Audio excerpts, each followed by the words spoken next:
Holidays nale, adu namma GT Holidays da. GT Holidays, South India's #1 travel brand. You know you are special when you're with GT Holidays. Nemathi Property Management. Contact 7667008999. Fourth Estate Tamil நேயர்களுக்கு அருள்மொழிவர்மனின் அன்பார்ந்த வணக்கங்கள். இன்று நமது Fourth Estate Tamil ஊடகத்தின் தலையங்கம் நிகழ்ச்சியில விடுதலை சிறுத்தைகள் கட்சியின் தலைவர் டாக்டர் தொல் திருமாவளவன் அவர்கள் விபி சிங், தந்தை பெரியார், அதே போல கன்ஷிராம் ஆகிய மூவருக்கும் பாரத ரத்னா விருதினை நடுவண் அரசு வழங்குவதற்கான பரிந்துரைகளை செய்யணும் அப்படிங்கிற இதில் நாடாளுமன்றத்தினுடைய மக்களவையில் தன்னுடைய உரைக்கான நேரத்தில் பேசியிருக்கிறாரு. அந்த பேச்சானது பார்த்தீங்கன்னா தமிழகத்தின் சமூக ஊடக வலைதளங்கள் மத்தியில், குறிப்பாக பெரியார் ஆதரவாளர்கள் மத்தியில் ஒரு சின்ன சலசலப்பை உருவாக்கி இருக்கிறது. அவர் எந்த கோணத்தில் அதை பேசி இருக்கிறார், இவர்கள் வைக்கக்கூடிய விமர்சனங்கள் என்ன, உண்மையிலே எப்படி அணுகலாம் அப்படிங்கிறத குறித்து தான் நாம இன்னைக்கு நம்மளுடைய தலையங்கம் நிகழ்ச்சியில் பார்க்க போறோம். வாங்க நிகழ்ச்சிக்குள்ள பயணிக்கலாம். கற்பூர் தாக்கூர் அவர்களுக்கு பாரத ரத்னா விருது வழங்கியதை நான் வரவேற்கிறேன், பாராட்டுகிறேன். அதே போல சமூக நீதி காவலர்களாக தமது வாழ்வை ஒப்படைத்துக் கொண்ட சமூக நீதி காவலர் விபி சிங் அவர்களுக்கும், புரட்சியாளர் தந்தை பெரியார் அவர்களுக்கும், கான்ஷிராம் அவர்களுக்கும் பாரத ரத்னா விருது அளிக்க வேண்டும் என்று நான் கேட்டு இந்த வாய்ப்புக்கு நன்றி கூறி முடிக்கிறேன். நன்றி, வணக்கம்.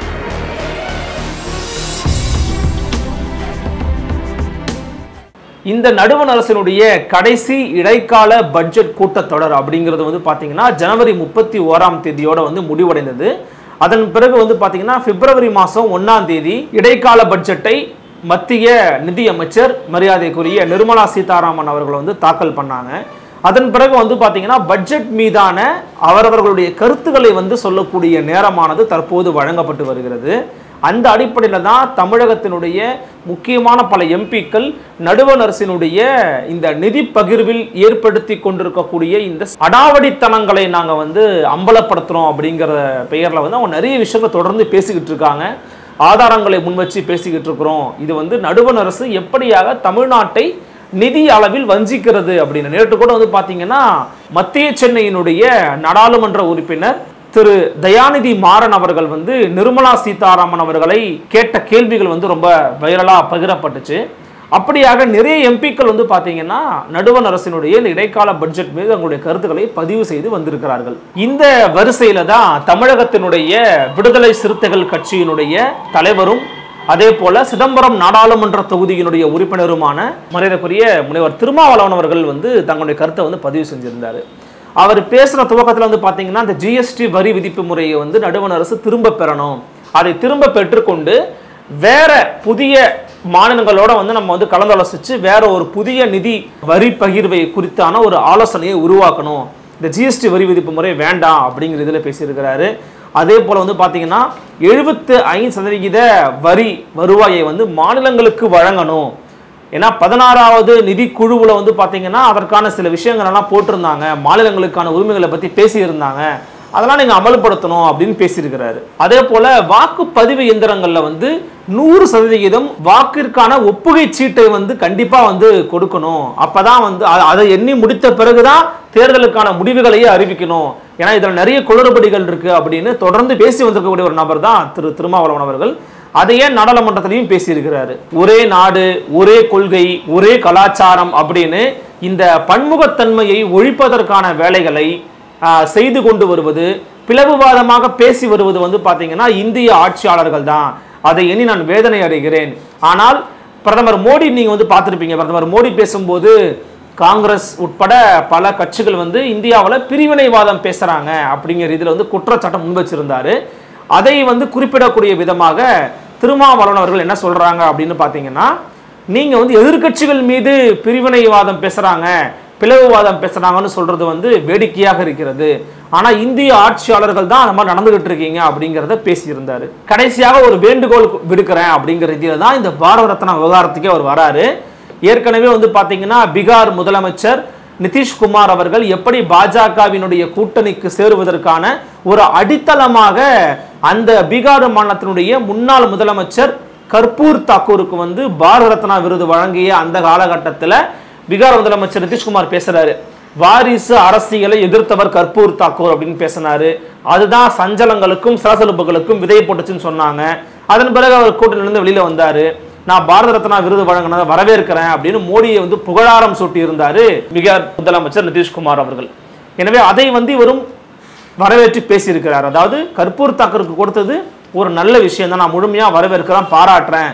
ஆனால் அதே போல இந்தியாவில் விபி சிங், தந்தை பெரியார், கன்ஷிராம் ஆகிய மூவருக்கும் பாரத ரத்னா விருது கொடுக்கணும் அப்படின்னு சொல்லி நான் வேண்டி விரும்பி கேட்டுக்கிறேன், நன்றி வணக்கம்னு சொல்லி தான் அவருடைய உரையை வந்து முடிக்கிறாரு டாக்டர் திருமாவளவன் அவர்கள். நம்ம இங்க என்ன இதுல வந்து பார்க்க முடியுது அப்படின்னா, அவர் வந்து இந்த 3 பேரை இணைக்கிறார் இல்லையா.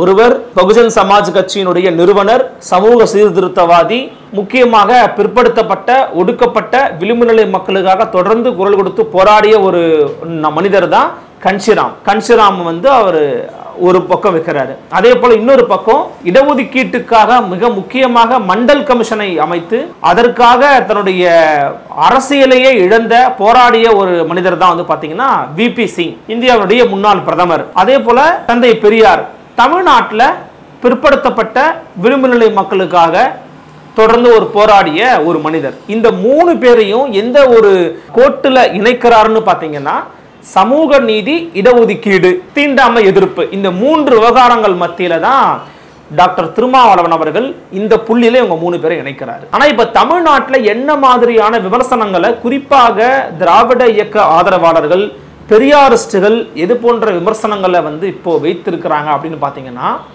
இந்திய ஒன்றியத்தை எதிர்த்தவர் ஐயா பெரியார்.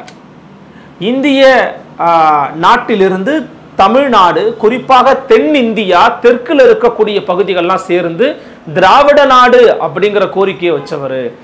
தனித்தமிழ்நாடு தான் ஒரே தீர்வு அப்படிங்கிற கோரிக்கையை வச்சவர். அப்படிப்பட்ட ஒரு சித்தாந்தத்தை பின்பற்றிய ஒரு நபருக்கு பாரத ரத்னா விருதினை திருமாவளவன் கேட்கலாமா அப்படிங்கிற ஒரு கேள்வியை வச்சிருக்கிறாங்க. அதாவது அவர் பேரை பயன்படுத்தாம இருந்திருக்கலாம் அப்படின்னு சொல்ற ஒரு டோனை வந்து அது அவங்களுடைய கருத்து, அவங்களுடைய பார்வை. அதை வந்து சமூகத்துல, ஜனநாயகத்துல கருத்துவதற்கான உரிமை அனைவருக்கும் உண்டு, அதில் யாரும் மறுப்பதற்கு இல்லை. ஆனா ஒருவருக்கும் ஒரு பார்வை இருக்கும் தனி நபர்கள் மேல. இப்ப வந்து ஐயா பெரியார் அவர்கள் மீது திமுகவுக்கு ஒரு பார்வை இருக்கும், இடதுசாரி இயக்கங்களுக்கு ஒரு பார்வை இருக்கும், ஒடுக்கப்பட்ட விளிம்பு நிலை மக்களுக்காக போராடக்கூடிய இயக்கங்களுக்கு ஒரு பார்வை இருக்கும். ஒவ்வொருவருக்குமே தனிப்பட்ட இதில் போய் நீங்க பேசுறீங்கன்னா அவர்களுக்கு தந்தை பெரியார் அவர்கள் மீது, விபி சிங் அவர்கள் மீது, கன்ஷிராம் அவர்கள் மீது ஒவ்வொரு பார்வை இருக்கும். ஸோ அப்படியா நீங்க பார்க்கும்போது இந்த திருமாவளவன் அவருடைய கோரிக்கை என்பது சமூக நீதி பார்வையில, இடஒதுக்கீடு விவகாரங்கள்ல, தீண்டாமை எதிர்ப்பு விவகாரங்கள்ல இவங்க 3 பேரையும் ஒன்றிணைக்க முற்படுகிறார். அப்படி முற்படும் போதுதான் பெரியார் அவர்களையும் இணைத்து கொண்டு பாரத ரத்னா கொடுங்க அப்படிங்கிற ஒரு கோரிக்கையை வைக்கிறார். ஒரு கோரிக்கை தான் அது, அப்படிங்கிற ஒரு கோரிக்கையை வைக்கிறாரு. நாளைக்கே அதை பாஜக உடனடியே முன்னெடுத்து கொண்டு செயல்படுத்துவாங்க அப்படிங்கிறதெல்லாம் இங்க நமக்கு வந்து எவ்வளவு சாத்தியம், எவ்வளவு தூரம் சாத்தியங்கிறது தெரியல. கண்ணு கட்டிய தூரம் வரைக்கும் அதுக்கான சாத்தியக்கூறுகள் கிடையாது. ஏன்னா அடிப்படையில் அவங்க விபி சிங்கினுடைய மண்டல் கமிஷனுக்கு பல விமர்சனங்களை வைக்கிறவங்க, வெளிப்படையாக அதை வந்து ஆதரிக்காத நபர்கள் தான். நமக்கு நிறைய அதற்கான ஆதாரங்கள் இருக்குது. இன்னொரு பக்கம் கன்ஷிராம் இருக்கிறாரு, இன்னொரு பக்கம் தந்தை பெரியார் இருக்கு. ஐடியாலஜிக்கலாக அவங்களுக்கும் அவருக்கும் வித்தியாசங்கள் நிறைய இருக்குது. ஸோ இப்படியா பார்க்கும்போது திருமாவளவன் அவர்கள் வைத்த கோரிக்கை அப்படிங்கிறது அவருடைய பார்வையில் அவர் இந்த 3 பேரையும், கன்ஷிராம் அவர்களையும், விபி சிங் அவர்களையும், பெரியார் அவர்களையும், அவர் 3 பேரை இணைக்கக்கூடிய புள்ளி அப்படிங்கிறது இடஒதுக்கீடு, சமூக நீதி, விளிம்பு நிலை பிற்படுத்தப்பட்ட மக்களுக்காக போராடிய போராட்ட வடிவங்கள் ஆகிய புள்ளிகள் அடிப்படையில் தான் அவர் வந்து அவங்க 3 பேரையும் ஒரே இடத்துல பார்க்குறாரு. அவர் போய் எப்படிங்க இவருக்கு பாரத ரத்னா கேட்கலாம், அது பாரத ரத்னாவா ரத ரத்னாவா அப்படின்லாம் கேட்ட காலங்கள் உண்டு. எனவே இப்போ அத்வானிக்கு அறிவிச்சிருக்கிறாங்க, அதை வந்து குறிப்பிட்டு சொல்ல வாய்ப்புகள் இருக்கு.